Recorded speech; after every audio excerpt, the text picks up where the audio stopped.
दिल्ली में 7-0 को सफाया। जो कन्हैया है ना, कन्हैया वो दिखाई नहीं देगा। जो महाबल मिश्रा है ना, उनका महाबल का मिश्रा का बल दिखाई नहीं देगा। वो खत्म हो जाएंगे। 2 ही सीटों पे फाइट बता रहे हैं, क्योंकि जनता भी त्रस्त। 70 में से 55 विधानसभाओं में बेसिक सुविधाओं की कमी, वोट पर चोट। इनके जितने भी इनके नेता हैं, जितने भी इनके विधायक हैं, किसी के जीए मरे में नहीं आते। जो इन्होंने ठगबंधन किया है, वो ठगबंधन इनका देख लेना, चुनाव लोकसभा के बाद खत्म हो जाएगा, बिखर जाएगा। अभी जो चुनाव हो रहे हैं, जो हो चुके हैं चुनाव, कल उसका काउंटिंग होने जा रही है और 350-400 के आसपास का आंकड़ा जो मोदी जी दे रहे हैं, वो एक आंकड़ा उनका छूने जा रहे हैं। दिल्ली में 7-0 हम लेके आ रहे हैं। नमस्कार, स्वागत है आपका द न्यूज़ पर। मैं हूं आपके साथ अर्जुन खजूरिया।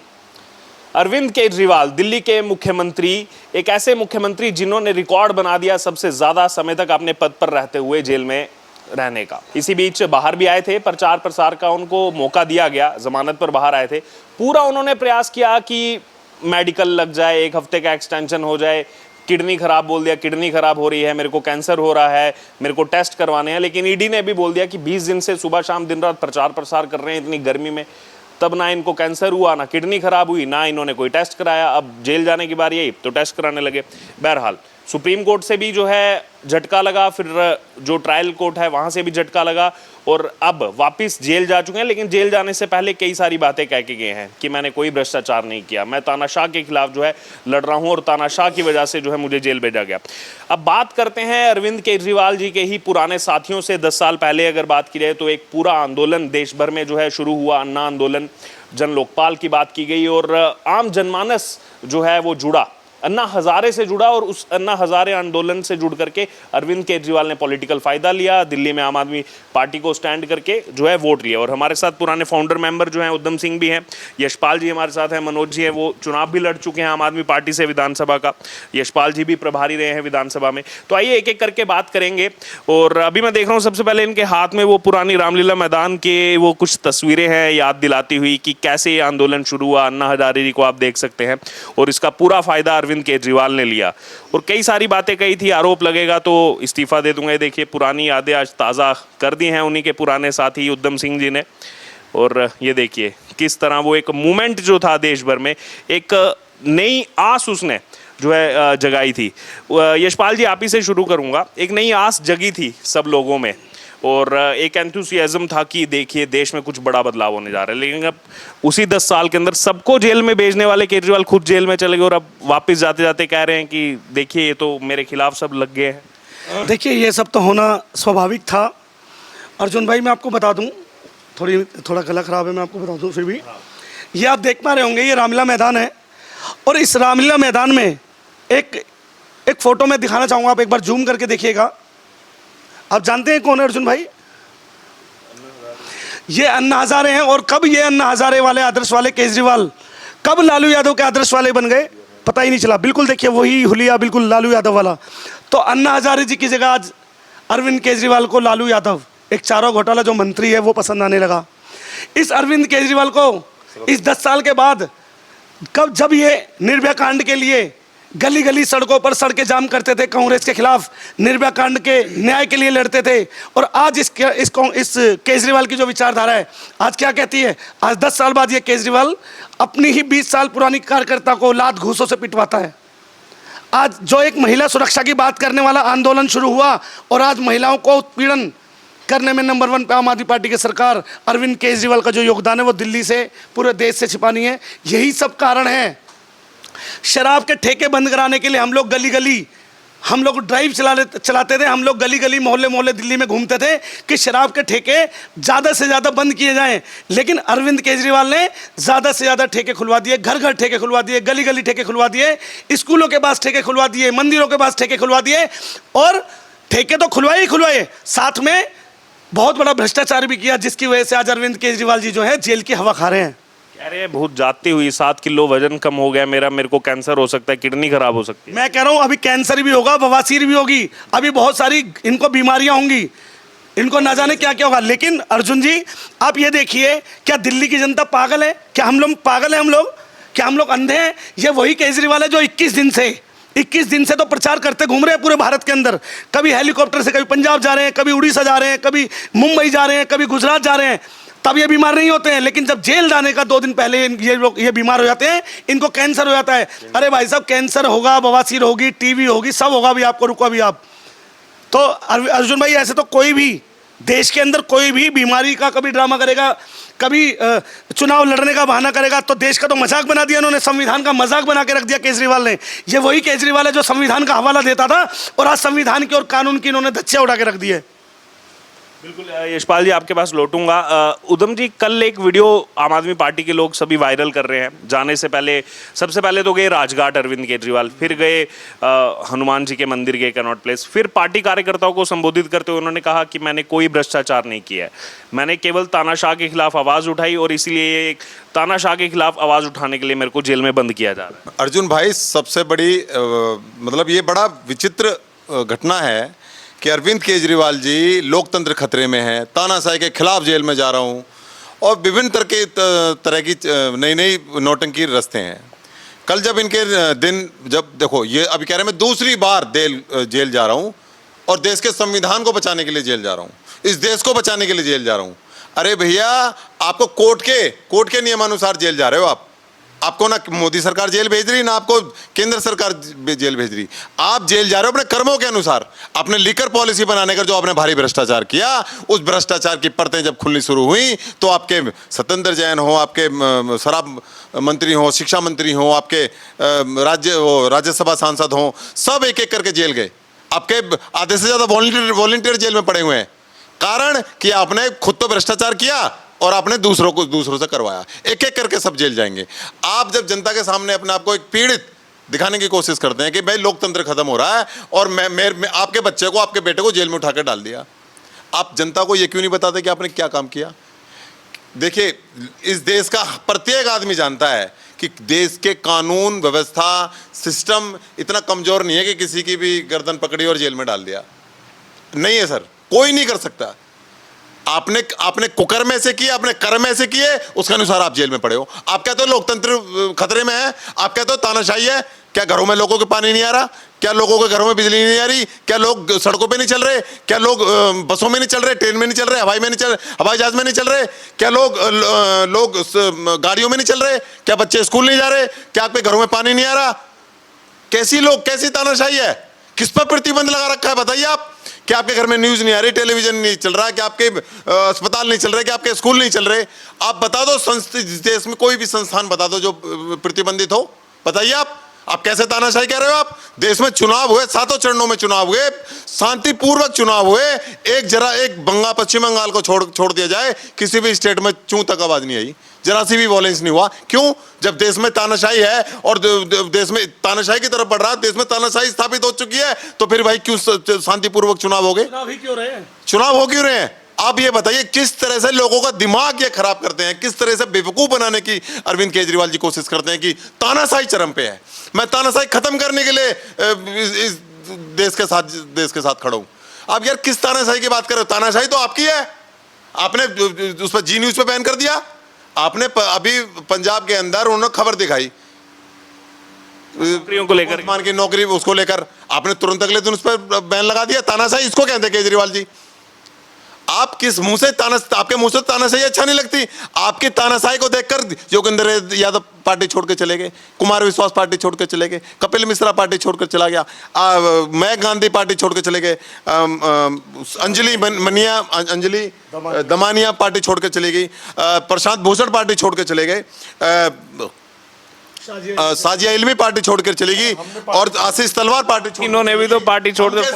हम जैसे हजारों कार्यकर्ताओं ने पार्टी छोड़ दी। आप कैसी तानाशाही की बात करते हो? असली तानाशाह तो आप हो, क्योंकि आपको तो सुनने की आदत ही नहीं है। जब आपके विधायक करप्शन करते हैं, आपके मंत्री करप्शन करते हैं, हम लोग गुहार लगाते हैं, हम लोग आपके पास अपील लेकर जाते हैं, हम आपके पास अपने लिखित लेटर पर लेकर जाते हैं, लेकिन आप सुनते नहीं है। तानाशाही इसको कहते हैं केजरीवाल जी। और आज इस तानाशाही की जो तानाशाही की दुहाई देते हो ना आप, असली तानाशाही तुम्हारे अंदर है। इस तानाशाही के कारण आप कैसे मुख्यमंत्री हो? मुख्यमंत्री कोई विभाग नहीं है तुम्हारे पास। कारण क्योंकि आपका शुरू से ही आपकी मेंटेलिटी थी कि मुझे करप्शन कराना है, मुझे कोई विभाग अपने पास नहीं रखना, मुझे इन मंत्रियों से, विधायकों से और इन कैबिनेट के लोगों से करप्शन कराना है। मैं कोई विभाग नहीं लूंगा। लेकिन कहते हैं ना ऊपर वाले की लाठी में आवाज नहीं होती, आपके साथ वही हुआ। आपने खूब कोशिश करी, ये सच है कि आप शातिर चोर हो। अरविंद के देश के प्रधानमंत्री नरेंद्र मोदी जी ने कहा कि ये शातिर चोर है, अनुभवी चोर है। ये बिल्कुल सच बात है। आप पढ़े लिखे अनुभवी चोर हो, ये सच बात है। आपने अपने शातिर दिमाग इस्तेमाल किया इस पॉलिटिकल उसके अंदर। जब ये देश अर्जुन भाई, जब हम इस पार्टी में 2011 में हम इस पार्टी में आए थे, पार्टी बनाई थी, मतलब आए थे कि हमने पार्टी बनाई, इस पार्टी को सींचा अपने खून पसीने से। तो एक ही उद्देश्य था इस पार्टी के माध्यम से लोगों की जरूरतों को समझा जाए, उनको पूरा किया जाए। जो बेसिक सुविधाएं लोगों को, मूलभूत सुविधाएं नहीं मिल पाती हैं, वो मूलभूत सुविधाएं लोगों तक पहुंचे, उस पर काम हो। एक ऐसी राजनीतिक पार्टी बने, एक ईमानदार राजनीतिक पार्टी बने जो लोगों तक सुविधाएं पहुंचाए। आपने 2-4 साल तो अच्छा काम किया, हम उसकी बिल्कुल, मनोज भाई 2-4 साल सरकार ने अच्छा काम किया, हम उसको एक्सेप्ट कर रहे हैं। लेकिन उसके बाद आपको प्रधानमंत्री का सवार हो गया, भूत पे सवार हो गया भाई। प्रधानमंत्री बनना था आपको, पैसा कमाना था, पूरे देश में चुनाव लड़ना था, आपको पंजाब में भी सरकार बनानी है, आपको उत्तर प्रदेश में बनानी है, मध्य प्रदेश में बनानी है, बिहार में भी बनानी है, आपको झारखंड में बनानी है, आपको केरल में भी बनानी है, कर्नाटक में बनानी है, हरियाणा में बनानी है, दिल्ली में आपकी है, सब जगह सरकार बनानी है। पैसा चाहिए। अब पैसा चाहिए तो पैसा ऐसा तो है नहीं कि आसमान से बरसता है, उसके लिए करप्शन करना पड़ता है। फंडिंग की भी बात बिल्कुल। पहले जब शुरुआत में सब कार्यकर्ता फंडिंग करते थे, कार्यकर्ता कब तक फंडिंग देंगे, क्योंकि सभी कार्यकर्ताओं को तो, क्योंकि कार्यकर्ताओं के अनुसार तो पार्टी चली नहीं रही थी। धीरे धीरे आइडियोलॉजी जो विचारधारा, धीरे धीरे पार्टी खत्म होती चलेगी। एक व्यक्ति पर 2011 के बाद धीरे धीरे पार्टी छोड़ते चले गए लोग, किसी ने छोड़ी, फिर किसी ने छोड़ी, ऐसे करके सारी पार्टी छोड़ के चले गए। आखिर में हम 2022 में हमने भी पार्टी छोड़ दी। कारण था कि पार्टी के पास लोग ही नहीं बचे। पार्टी के पास एक नेता बचा है, वो अरविंद केजरीवाल, जो हिटलर है, जो दूसरों को तो हिटलर बोलता है लेकिन अपनी गिरेबान में झांक के नहीं देता मैं कितना बड़ा हिटलर हूं। अरविंद केजरीवाल एक ऐसा व्यक्ति है जिसको आलोचना बिल्कुल पसंद नहीं है। मैं आपको बता दूं, व्यक्तिगत तौर पर मैं अरविंद केजरीवाल को बता रहा हूं, अपनी अनुभव बता रहा हूं कि अरविंद केजरीवाल को अपनी आलोचना बिल्कुल भी सहन नहीं है।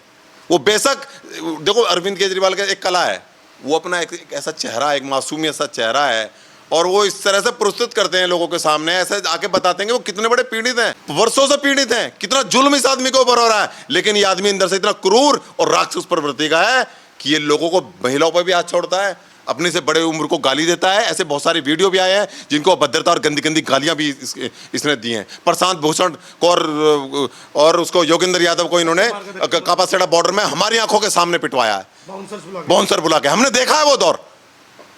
इन्होंने अभी अंशुन प्रकाश जो थे, सचिव थे दिल्ली सरकार में, उनको पिटवाया, अमानत खुल्ला और अपने जो 3-4 विधायकों से उनकी बुरी तरह पिटाई करी। इन्होंने भी स्वाति मालीवाल का जो प्रकरण है, अभी सामने जो प्रकरण है, उनको पिटवाया। अरविंद केजरीवाल ने स्वाति मालीवाल 20 साल की कार्यकर्ता आम आदमी पार्टी की, एक बार भी फोन कर अरविंद केजरीवाल ने ये जानने की कोशिश नहीं की कि स्वाति मालीवाल आपके साथ क्या हुआ। क्या अरविंद केजरीवाल जी मुखिया के नाते क्या उनको जानने का अधिकार नहीं है? क्योंकि ये आदमी डिक्टेटर है, तानाशाह है, जो दूसरों पर आरोप लगाता है ना दिन रात। अरविंद केजरीवाल जी अनपढ़ और मुख्य चौथी पांच जन क्या प्रधानमंत्री को गाली देते हैं। इनकी पार्टी में 32 विधायक ऐसे हैं जो अंगूठा टेक हैं, जो 8वीं 10वीं से आगे पढ़े नहीं है। 32 दूसरों को अनपढ़ बोलता है, अपनी गिरेबान में जाके नहीं देखता। खुद के विधायक भ्रष्टाचार करे बगैर कोई काम नहीं करते, लेकिन दूसरों पर भ्रष्टाचार का आरोप लगाता है। जब इसके विधायकों की शिकायत करो कि आपके विधायक करप्शन कर रहे हैं, आपके विधायक निम्नलिखित मामलों में लिप्त हैं, तो उनसे बुलाकर कभी संज्ञान नहीं लेता। इस तरह की दोहरा रवैया अपनाने वाले अरविंद केजरीवाल को छोड़ने का 2022 में, और आज भी हमारी लड़ाई जारी है।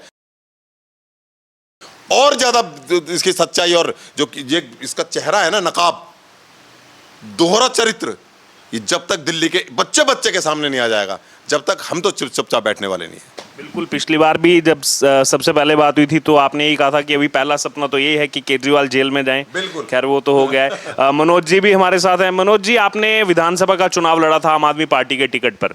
अभी केजरीवाल ने देखा कि पीएम मोदी इतने इंटरव्यू दे रहे हैं, उन्होंने भी 1-2 जगह जाके इंटरव्यू दिए, तो उनसे सवाल पूछा गया कि मान लीजिए आप जेल में रहेंगे, अगर विधानसभा चुनाव में नहीं आ सकते बाहर, तो फिर कैसे आम आदमी पार्टी जीतेगी, बिना मुखिया के कैसे जीतेगी? तो उन्होंने दावा किया, मैं अंदर रहूं बाहर रहूं, अंदर भी रहूंगा तो हम 70 की 70 सीटें आने वाले विधानसभा चुनाव में दिल्ली में जीतेंगे।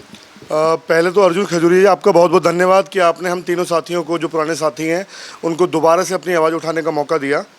और अभी बहुत खुशी का दिन है हमारे लिए, क्योंकि जो जालसाज व्यक्ति होता है, जो एक्यूज होता है, उसके स्थान सिर्फ जेल में होता है।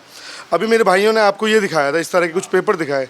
आप ये देखो, इसमें जितनी अलग अलग फोटोज है, कोलाज जो बना हुआ है, इसमें समाज के सभी वर्गों का इस आंदोलन को, इस पार्टी को बनाने में पूरा सहयोग था। और हर एक व्यक्ति ने अपने खून पसीने से इस पार्टी को, क्योंकि एक बदलाव की राजनीति लोगों ने सोची और लोगों ने इसका समर्थन किया। तो उधम भाई ने, यशपाल भाई ने सारी बातें कह दी। उधम भाई ने बताया कि कैसे कैसे आंदोलन चढ़ा और कैसे कैसे आंदोलन एक व्यक्ति के अहंकार की वजह से आज खत्म होने के कगार पे है। तो जो बात आपने बताई कि भाई केजरीवाल अंदर रहे या बाहर रहे, तो सर एक बात मैं आपको सिर्फ कहना चाह रहा हूँ कि जब केजरीवाल की गिरफ्तारी हुई थी, आज से तकरीबन पहले 2.5 महीने पहले, उस टाइम सड़क पे एक भी व्यक्ति आपको ऐसा नहीं मिला जिसने बस के आगे लेटा हो, रोड पे लेट गया हो, रोड जाम कर दी हो, कहीं कोई ट्रैफिक जाम हो गया हो, धरना प्रदर्शन हो गया हो, या आम आदमी पार्टी ने बोला हो कि हम जेल भरो आंदोलन चलाएंगे। इनके तो सभी सांसद विधायक भी नहीं पहुंचे थे। बता रहा हूँ सर आपको, आम आदमी पार्टी ने बोला हो कि ऐसा कोई गुहार लगाई हो कि हम जेल भरो आंदोलन चलाएंगे, ऐसा कहीं नहीं हुआ ना। हुआ क्या, आम आदमी पार्टी ने अपनी लोकप्रियता के अंदर जो इनका ग्राफ जो नीचे की तरफ जा रहा है, जो कार्यकर्ता बिल्कुल ख़त्म हो गए। 2020 का जो चुनाव लड़ा गया, वो लड़ा गया इनका क्या बोलते हैं, माइक्रो इंजीनियरिंग के ऊपर। उसमें जो प्रशांत किशोर है, उन्होंने दिल्ली के प्रचार की कमान संभाली, इनको 200 करोड़ रुपए अनऑफिशियली दिए गए। तो मैं बता रहा हूँ, ना तो इनके पास आज कोई आइडियोलॉजी बची, ना इनके पास कोई कार्यकर्ता बचा, और इनके पास जो भी बचा है ना, वो सिर्फ ये बचा है कि ये ठगबंधन करेंगे उन लोगों के साथ जो सत्ता बचाने की लड़ाई लड़ रहे हैं। वो किसी देश की, संविधान की, लोकतंत्र को बचाने की लड़ाई नहीं लड़ रहे। अखिलेश चाहता है कि मेरी सत्ता आ जाए यूपी में, ममता चाहती है मैं कितने कुकर्म करूं मेरी सत्ता आ जाए, और केजरीवाल चाहता है कि दिल्ली में उसकी सत्ता बची रहे। उद्धव ठाकरे, जिसने बाला साहब ठाकरे की आइडियोलॉजी एकदम नेस्तनाबूद कर दी, वो चाहते हैं मेरी सत्ता बची रहे। तो जितने भी लोग हैं, जितने भी लोग, उधर लालू प्रसाद यादव जो चारा घोटाला और पता नहीं कितने घोटाले और पता नहीं कितना डेवलपमेंट विकास का, वो चाहते हैं बिहार में उनकी सत्ता की वापसी हो जाए। तो जितने लोग ये सत्ता से, जितने लोग ये बेदखल हैं, सत्ता से जो बाहर है, वो चाहते हैं कि इनकी सत्ता की वापसी हो। अब ये क्या कर रहे हैं, कहीं दलितों को, कहीं मुस्लिमों को भाजपा के खिलाफ तैयार करने का काम कर रहे हैं कि भाई देखो संविधान खतरे में है, देखो लोकतंत्र खतरे में है, मुसलमानों तुम्हें पाकिस्तान भेज दिया जाएगा। कभी सिखों को भड़का रहे हैं कि देखो खालिस्तान। आप एक बात बताओ, 2022 के आसपास सरकार आई शायद यहाँ पे पंजाब में, है ना, 22 में सरकार आई। सर एक बात बताओ, 22 में सरकार आई, सन 90 के अंदर जब पंजाब के अंदर आतंकवाद चरम पे था, जब खालिस्तानी आंदोलन चरम पे था, उस टाइम गिल साहब थे हमारे, जो वहाँ के डीजीपी थे पंजाब के, उन्होंने और हमारे देश के बहुत से जाबाजों ने, सैनिकों ने अपनी शहादत दी। पंजाब से आतंकवाद बिल्कुल सफाया कर दिया। आतंकवाद रह गया था सिर्फ एक राज्य में, वो भी कश्मीर में, वो भी श्रीनगर के आसपास, है ना, कुपवाड़ा में, पुलवामा में, या कुछ जिलों में, सिर्फ वहाँ तक सीमित रह गया था। कांग्रेस के शासन की बात बता रहा हूँ। लेकिन तब भी आतंकवादियों के अंदर इतना दम था कि वो दिल्ली के अंदर आके, यहाँ तक आके मार किया करते थे। हम सोचते थे कई बार यार पाकिस्तान ने अटैक कर दिया, हम दिल्ली में रहते हैं, हमारा क्या होगा। लेकिन जब से भाजपा सरकार आई है, सिर्फ पुलवामा के हमले को छोड़ दो, वो गलती से हो गया, लेकिन सर्जिकल स्ट्राइक के हम भूल सकते हैं जिस पे इन लोगों ने सवाल उठाए थे। पुलवामा के हमले को छोड़ दो, कश्मीर के अंदर कोई बाल विवाह का होता है। लेकिन केजरीवाल की सत्ता जब से पंजाब में आई है, उधर पन्नू से उसने चंदा लिया, एनआईए की जांच बैठेगी, रासुका लगेगी, जेल में जाएगा, बाहर नहीं आएगा।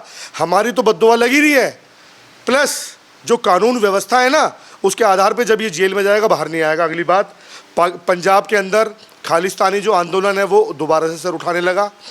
कभी ये खालिस्तानियों को भड़काते हैं, कभी ये दलितों को भड़काते हैं, कभी ये मुस्लिमों को भड़काते हैं। तो असल में जो इनकी लड़ाई है ना, खुद की सत्ता को बचाने की लड़ाई है। अब मैं दिल्ली के चुनाव की आपसे बात करूं, तो जब 2013 में हमने चुनाव लड़ा, तो हम सर पे कफन बांध के चुनाव लड़ते थे। हमें डर नहीं था किसी भी चीज़ का दिल्ली के अंदर। हमें लगता था कि हम आंदोलन से निकले हैं और हम जो है, हम पता नहीं कितना बड़ा बदलाव लेके आ जाएंगे। जैसे जैसे इनकी पार्टी में रहे, इनके कुकर्म सामने आते रहे, लोग इनको छोड़ के जाते रहे।